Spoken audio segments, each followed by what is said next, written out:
네, 추석을 앞두고 대형마트들의 할인 경쟁이 한껏 치열해진 모습인데요. 가격 경쟁력과 더불어서 새로 단장한 오프라인 공간을 앞세워서 이커머스에 대응하겠다는 전략을 펼치고 있다고 합니다. 자세한 내용은 취재 기자와 함께 하나하나 좀 짚어보겠습니다. 구민정 기자 나와 있습니다. 어서 오세요. 안녕하세요. 네, 안녕하세요. 그동안 물가가 너무 많이 올라서 장바구니 물가 걱정하신 분들 상당히 많았는데 네. 오랜만에 좀 반가운 소식이 될 것 같습니다. 지금 추석을 앞두고 있는데 대형마트들이 이제 본격적인 할인 경쟁에 돌입했다고요. 네, 그렇습니다. 이 추석을 앞두고 물가 관리에 특별히 신경 써야 한다는 정부의 목소리가 커지고 있는데요. 이에 대형마트 역시 자체적인 할인 행사를 벌이고 명절 대목을 잡기 위한 최저가 경쟁에 돌입했습니다. 특히 금오기가 끝나자마자 시작된 꽃게 가격 인하 경쟁이 인상 깊은데요. 먼저 롯데마트가 지난 22일 최근 5년간 가장 낮은 가격인 100g당 893원의 꽃게 판매를 개시했습니다. 이를 의식한 이마트는 전단지에 표시한 100g당 950원보다도 70원 내린 880원의 꽃게를 판매하기 시작했고요. 이에 질세라 롯데마트는 내일부터 100g당 가격을 850원까지 내린다는 계획입니다. 무조건 우리가 제일 싸게 팔 것이라는 일념하에 최저가 타이틀 방어에 힘쓰고 있는 건데요. 이러한 경쟁에 오프라인 마트들이 압도적인 가격 경쟁력을 선보이자 소비자들 역시 스마트폰을 잠시 내려놓고 이 마트로 직접 발길을 돌리는 모습입니다. 실제로 제가 어제 한 대형마트에 취재를 가봤는데요. 정말 아침 10시부터 꽃게를 저렴하게 구입하려는 손님들이 오픈런을 하고 있었습니다. 그래서 또 50m 이상의 긴 줄이 생기기도 했습니다. 네, 정말 화면을 보니까 손님들이 쭉 줄을 서 있는 모습이 네. 그대로 보이고 있네요. 정말 이 대형마트들의 최저가 타이틀을 지키기 위한 경쟁이 상당히 뜨거운데 이런 대형마트들의 경쟁은 우리 소비자로서는 언제나 환영이죠. 맞습니다. 자, 그런데 이런 대형마트들의 원단위 할인이 서로를 견제하기 위해서뿐만이 아니다라는 얘기도 있습니다. 어떤 다른 이유가 있을까요? 네, 사실 이번 할인 경쟁은 이 각사의 자존심 싸움이기도 하지만 결국은 이커머스에 빼앗긴 손님을 되찾아오기 위해 대형마트가 합심해 벌린 판이라고도 해석할 수 있는데요. 이커머스와 비교했을 때 오프라인 매장의 강점을 부각할 수 있는 몇 안 되는 특징이 이 초신선식품 그리고 저렴한 가격이기 때문입니다. 산업통상자원부에 따르면 지난달 온라인 매출이 전년 대비 16.9% 증가할 동안 오프라인 매출은 3% 감소했으며 특히 대형마트 3사의 매출이 7.9% 떨어지는 등 희비가 엇갈렸습니다. 여기에 결혼과 출산을 포기하는 인구가 늘면서 1인 가구의 비중이 늘어나자 대형마트의 주요 소비층인 3인에서 4인 가구가 감소하며 상황은 더욱 어려워졌습니다. 이에 대형마트 3사는 비상 경영을 고려할 정도로 실적 개선에 어려움을 겪고 있습니다.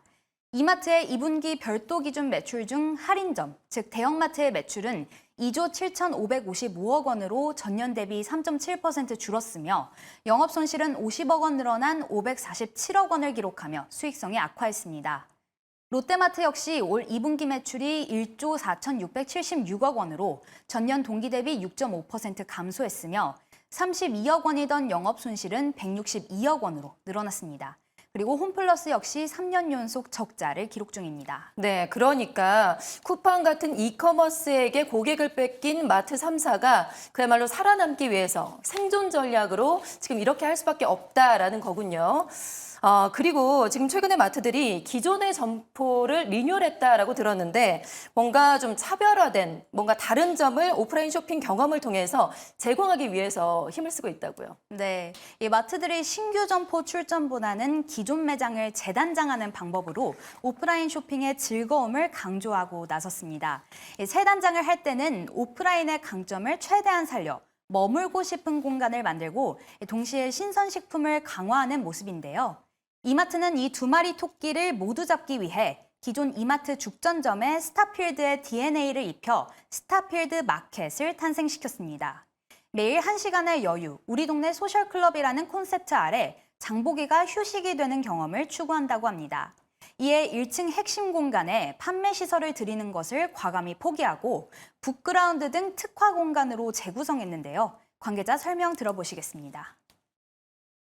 이 공간은 굳이 쇼핑을 하지 않더라도 편안하게 오셔서 친구분들하고 수다를 떠실 수도 있고 그리고 노트북을 가져와서 공부를 하실 수도 있고 또 주말엔 가족들과 함께 공연을 볼 수도 있는 그런 공간으로 기획함으로써 주변 고객분들에게 사랑방 역할을 하기 위해서 기획하게 되었습니다.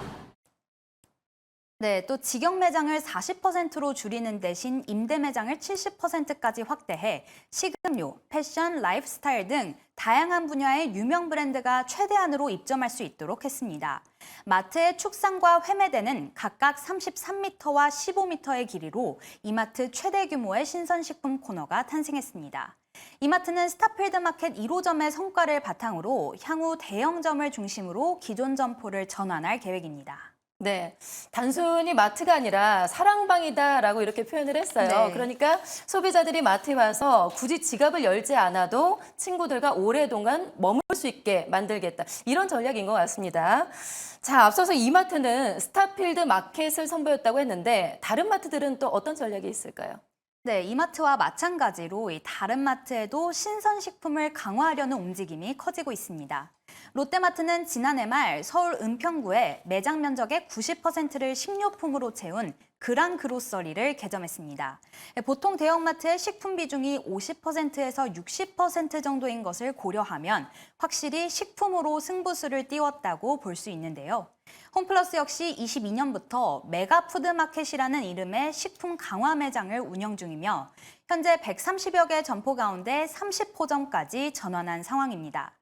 리뉴얼 1년차 점포들의 식품 매출이 종전 대비 최대 95% 성장했을 만큼 주목할 만한 성장세를 보이고 있습니다. 네, 이렇게 대형마트가 새로운 생존 전략에 힘입어서 빼앗긴 고객들을 되찾아올 수 있을지 좀 지켜봐야 될 것 같습니다. 지금까지 구민정 기자와 함께했습니다. 고맙습니다.